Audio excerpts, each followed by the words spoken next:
guys and girls, all you metalheads of the world out there. Overlay Metalhead here on a cold day in the northeast of London in Willesden Green. I've just left my accommodation for the day and we'll be heading out towards Oxfordshire today. Well, what we're going to do is we're going to go out to Oxfordshire and we're going to visit the grave of Robin Gibb. Now, when I was young, one of the first albums I ever got for Christmas in 1998 was the Bee Gees' One Night Only, when they were performing like in Las Vegas. And so I was a really big fan of the Bee Gees when I was like young, but then this was in the earlier days before I started listening to heavy metal. And I mean, you kind of think, you know, without the Bee Gees and stuff, you probably wouldn't be hearing like high-pitched voices in power metal, I guess. So let it be that way. Now the thing with the Gibb brothers is like a lot of them are split up. I mean, Andy, he's buried in like Los Angeles, despite the fact that he died near Robin's house in Oxfordshire. Maurice, he had his ashes cremated, and they're in like Florida where he used to live. And then like Robin's buried in Oxfordshire, so I kind of think, well, I mean, when Barry goes, Barry might get buried in Los Angeles, because basically the Bee Gees' parents, they're also buried near Andy in Los Angeles. So, without further ado, I'm going to get on a tube, get some baklava and some coffee today. A really good start for breakfast. So, made it Wembley, up to Harrow on the Hill, change again, all the way up to Amersham. I was here last month so I could get to Roald Dahl's grave. I just started joy from the train pigeon. Now I'm on my third tube train going out to Amersham, but this train doesn't go to Amersham, it goes out to Cheshire. But there's just one stop to Amsterdam, which I'll just get off and wait for the train to Amsterdam. This is quite a part of London. Wouldn't be okay to live in this area, but to get to my job in East London, it'd just take forever. Maybe taking 3 buses, or spend a lot of money on trains, or if you just get a job in this area. 10:47 right now. Another 10 minutes till the train to Aylesbury, which will only take about 24 minutes. It stops in Great Missenden, where I was last month to visit Roald Dahl's grave. I could go there today because the museums are open on Tuesdays to Sundays, but I thought, okay, I will wait until Sunday so I can go to that churchyard where he's buried and say hi to Rosie, because the vicar Rosie, who runs the Great Missenden Parish Facebook page, she commented on my vlog about visiting Roald Dahl's grave, so I guess I might as well like to return the favour. I mean, there's no point going to Great Missenden today to get to the Roald Dahl museums, because today's not about Roald Dahl, today's about Robin Gibb, and if I get some Wi-Fi in, like, Thame, I'll probably get down to visit Dusty Springfield's grave, because she's buried a bit south from where Robin Gibb's buried. I've already marked that down on my phone. But like, it's like £9 to go from Amersham to Aylesbury, but it's like £12.10. But I reckon the buses, they won't cost that much. I mean, one time I took a bus to go from, where was I? Yeah, I was going to visit Eric Clapton's son Connor's grave in the south. So like, I took a train out from Richmond to wherever Clapton was born. I can't remember the name. Like, it's yeah, but like, it's getting out to a lot of these graves are very expensive. I mean, if I wanted to go to the guy from Joy Division's grave, Ian Curtis, that's like in Macclesfield, near Manchester. It's going to cost me a shitload of money, like £30 return on the train fare. Or unless I just get a night bus to Manchester and hit the train on the bus going out to Thame, should take half an hour. It's about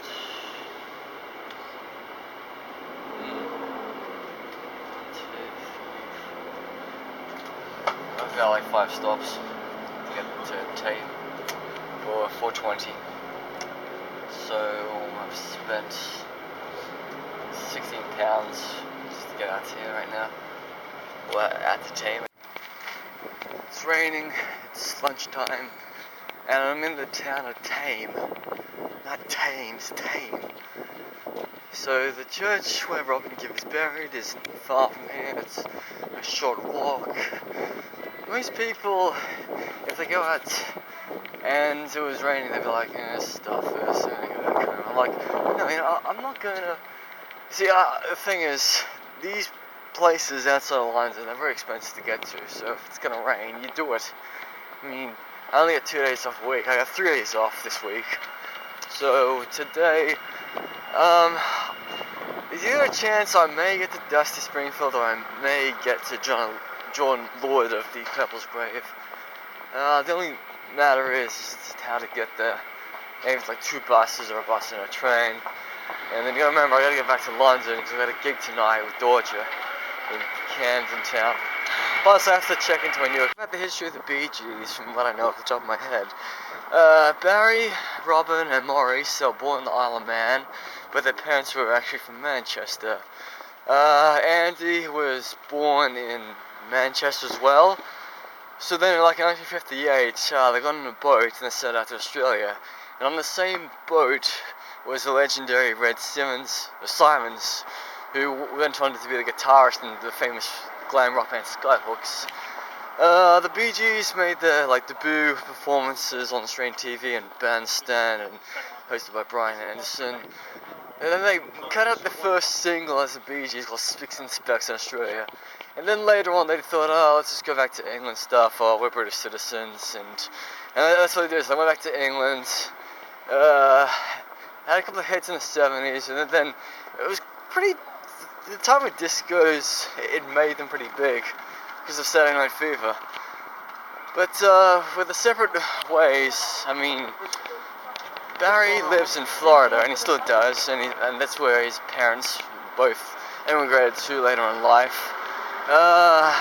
Robin lived in Oxfordshire in this area, and he died in this, actually I think he died in London. No, he died in this area, sorry, I was thinking John Lord actually died in London. Then Maurice actually died in Florida as well. And so the thing was, Maurice's ashes, what I just read online, is that some of his ashes were put into stones. So his widow, Maurice's widow got a stone, Robin got a stone, Barry got a stone, and then their mother, Barbara Gibb, got a stone as well. So when Robin died about 7 years ago, one of the stones was present at Robin's funeral. So Robin's funeral was a big media parade when it happened, because it was his casket was taken down the streets of Oxfordshire by hearse stuff.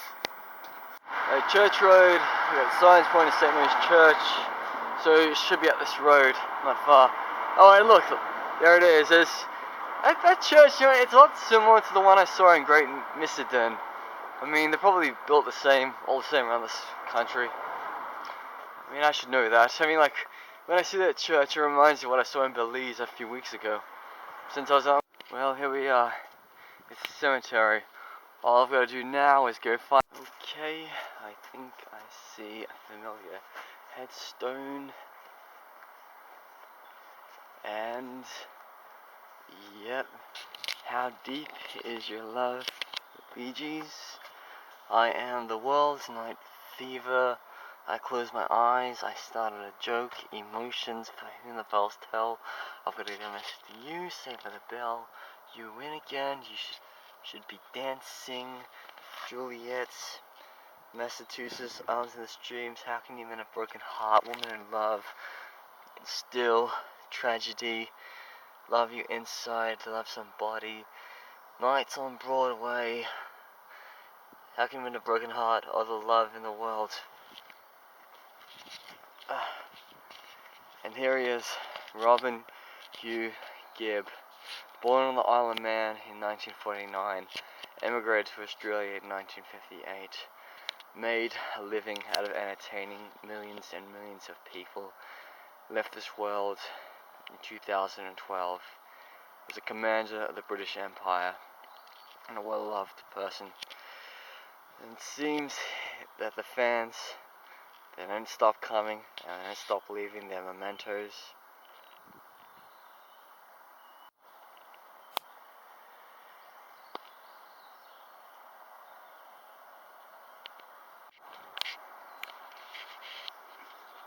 So, this is a frame that's been here for a while.